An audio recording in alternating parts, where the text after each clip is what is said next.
Hey Peyton, this is Adrian Gomez. Thanks for sending in the videos. We're going to take a look at the 11 weaknesses in the throwing motion. Right now, looking at your back leg from the front view, it's a little bit hard to see this from this angle, but it's pretty good. So you're about 120 degrees, and what that means is that you could squat further back on that back leg. So you are missing power out of the back leg just from that back leg squat.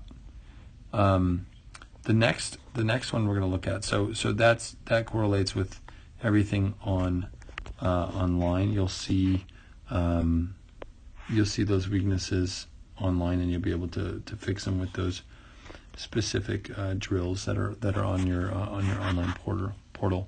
So as you plant that front leg, you actually are around 94 degrees, and what I'd like to see is that you get to about 110 and above.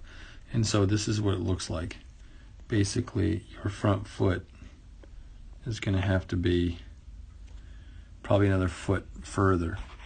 And that what that does now, it's the angle, but really what that does is you're going to be pushing for a longer period of time and driving for a longer period of time, and that is going to allow you to push further. So by shortening your stride, what you're doing right now, you're minimizing the hip rotation, minimizing the power of the back leg, and so you don't have to squat. But if you want to get further, you're going to have to squat on that back leg, and that's going to allow you to drive into that front side. So the double angle needs to improve. So next one is the front knee, and this looks pretty good. I've never had a softball player that has had too big of a problem with the front leg, which is good. So you're about 138 degrees, and as you throw the ball comes out, or not the ball, the knee comes back, and so you're doing a good job with that. So no issues there. Let's look at and see your front leg. Your front knee's pretty good, so that's good. Looking at your back leg again, instead of driving your hips through, your chest is coming up, and that's you're not allowing your back hip to rotate and then your chest to rotate. You're bringing your back knee in, which doesn't allow you to throw with your legs, and it also doesn't allow you to throw with your upper body either. It's all arm right there. So I want you to keep that leg straight and be able to rotate those hips through, which is going to push your chest through, and we'll get into that in the upper body, but that's important. So working on posture and release point. Let's look at where your release point is. So release point's kind of over that front foot, and what we have to do is get it further beyond that front foot. There's a few things that we're going to have to fix, and one of those is going to be that chest extension, and I'll explain to you a little bit further. So chest extension right here, and I can, let's measure this off your back hip, about 26 degrees, and let's do this again.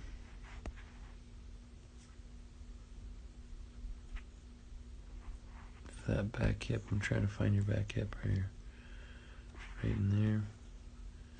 So about 26, and this is where I'd like you to be, upper 40s. So you're going to have to tilt, your upper body's going to have to tilt forward to that line, and the only way that you can support that is if your back leg doesn't come in, and so that's an issue. Your back leg comes in, and that's why your hip isn't rotating through, and that's why your chest stays up. So that's a chest extension problem. The other problem that you have with upper body is this front glove drops. And once that front glove drops, you're actually throwing off your rotation. You're not rotating this way. What you're doing is rotating up and through. So then your chest stops and your back leg comes through.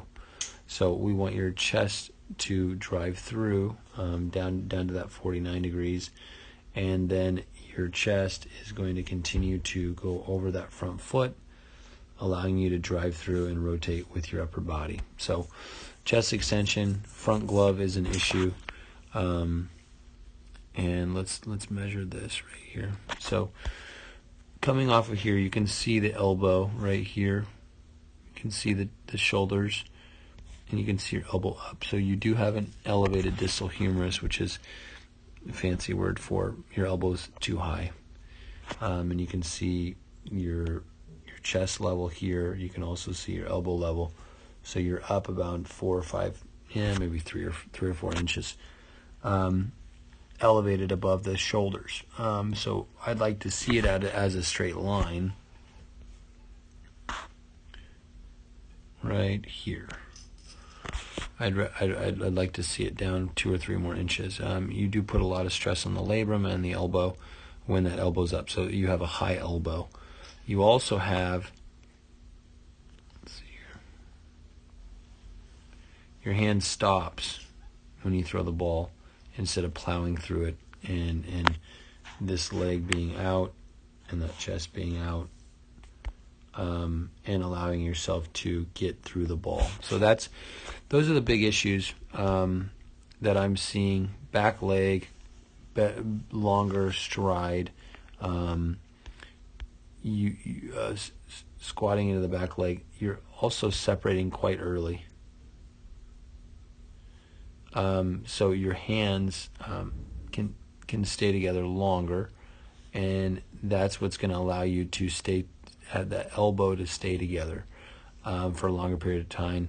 And you can see your hips are not rotated forward, and your hips should be forward here, and then your chest comes through, but your chest and hips rotate together, and I want them rotating separately, hips first and then your chest. You have a good throw. I mean, I think you throw pretty well. You're really athletic, but you fix these things and do all the arm care, do the bands, do all the things you need to do, and you're going to see your velocity jump. 62 miles an hour is D1 arm. If you're throwing 70 miles an hour, you're going to go places, man. So I think you really got to work on this. Don't hesitate to call me if you have any questions. And thanks for being a part of 212 Athlete.